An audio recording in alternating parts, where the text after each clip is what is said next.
Kemudian orang tersebut mengamalkan apa-apa yang ada di dalam ayat-ayat suci Al-Quran tersebut. Tapi kita sayang sekali saudara-saudara kita, banyak orang yang hafal Al-Quran tapi jauh dari sifat-sifat Qur'aniyah. Hafal Al-Quran sekian ayat, sekian juz, sekian surat, bahkan tamat, tapi jauh dari ajaran-ajaran Al-Quran tersebut. Kata Rasulullah SAW, orang-orang yang hafal Al-Quran itulah orang-orang yang terkenal di dalam surganya Allah Subhanahu wa Ta'ala pada hari kiamat. Orang-orang yang mati syahid adalah pemimpin para ahli surganya Allah. Para nabi-nabinya Allah adalah raja-raja ahli surganya Allah Subhanahu wa Ta'ala.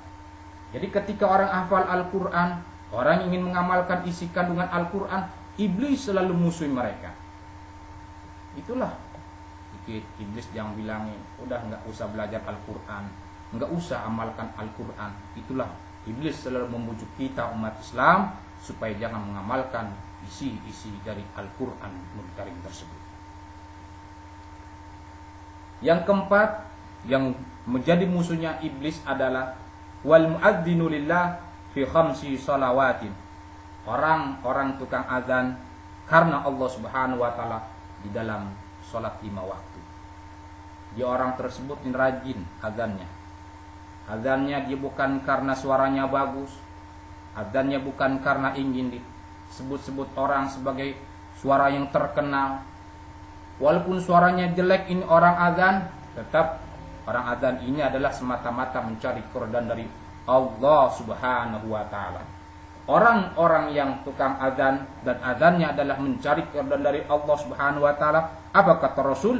Al-mu'adzinul muhtasibu kasyahidil muhtasahiti fi damihi idza mata lam yudawad fi qabrihi. Orang-orang tukang azan dan tukang azan ini adalah semata-mata mencari pahala dari Allah, keridhaan dari Allah Subhanahu wa Ta'ala. Kalau orang tersebut meninggal, maka meninggalnya seperti orang yang syahid yang belum merandara. Subhanallah. Idza mata lam yudawad fi qabrihi. Apabila orang tersebut yang azan meninggal kemudian dikubur, maka dalam kuburannya ulat tidak akan memakan orang tersebut. Jasad orang yang tukang azan di muka bumi ini tidak dimakan oleh ulat, utuh. Subhanallah. Inilah sabda Rasulullah sallallahu alaihi wasallam. Yang kelima adalah wa muhibbul fuqara'i wal masakin wal yatama. Yang dimusuhi oleh iblis adalah orang-orang yang mencintai orang-orang fakir, orang-orang yang mencintai orang-orang miskin, orang-orang yang mencintai anak-anak yatim. Ini yang menjadi buyutannya iblis laknatullah. Ketika orang ingin membantu fakir miskin, anak yatim, itu kadang-kadang bisikan kita, udahlah nggak usah ngasih sumbangan ke sana, untuk diri kita aja kita kok masih kurang. Itu kadang-kadang bisikan buat diri kita ada. Kita ingin semangat, ingin bersedekah untuk mereka, tapi kadang-kadang kita kurangi sedekah tersebut. Kenapa? Berarti kita sudah terkena dengan bisikan iblis laknatullah. Rasulullah SAW bersabda, al-julusu ma'al fuqara'i minat tawadu wa huwa min abdulil jihad. Duduk bersama orang-orang fakir adalah sebagian dari sifat-sifat tawadu, yaitu rendah diri. Wa huwa abdul jihad, itu adalah jihad yang paling utama. Jadi kalau duduk doang bersama orang-orang fakir, itu adalah salah satu dari sifat tawadu, rendah diri. Dan orang tawadu itu adalah seutamanya jihad. Rasulullah SAW menegaskan juga, walikulli syai'in miftahun wa miftahul jannah hubbul masakin wal fuqara'i.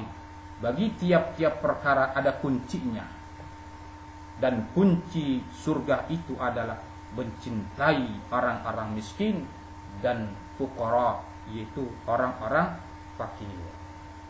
Kalau kita ingin buka surganya Allah, maka kita belajarlah mencintai orang-orang miskin dan fuqara atau orang-orang fakir. Inilah sedikit yang dapat saya sampaikan. Mudah-mudahan kita dijadikan oleh Allah Subhanahu wa Ta'ala musuh-musuhnya iblis laknatullah, dan kita menjadi dijauhkan dari temannya iblis laknatullah. Kurang dan lebihnya saya mohon dibukakan pintu maaf yang seluas-luasnya. Apabila banyak kata-kata yang salah, itulah kebodohan dari diri saya sendiri. Kalau memang itu adalah benar, hakikatnya datang dari Allah Subhanahu wa taala. Mudah-mudahan Allah Subhanahu wa taala mengampuni seluruh dosa-dosa kita. Amin amin ya rabbal alamin. Wabillahi taufiq wal hidayah. Wassalamualaikum warahmatullahi wabarakatuh.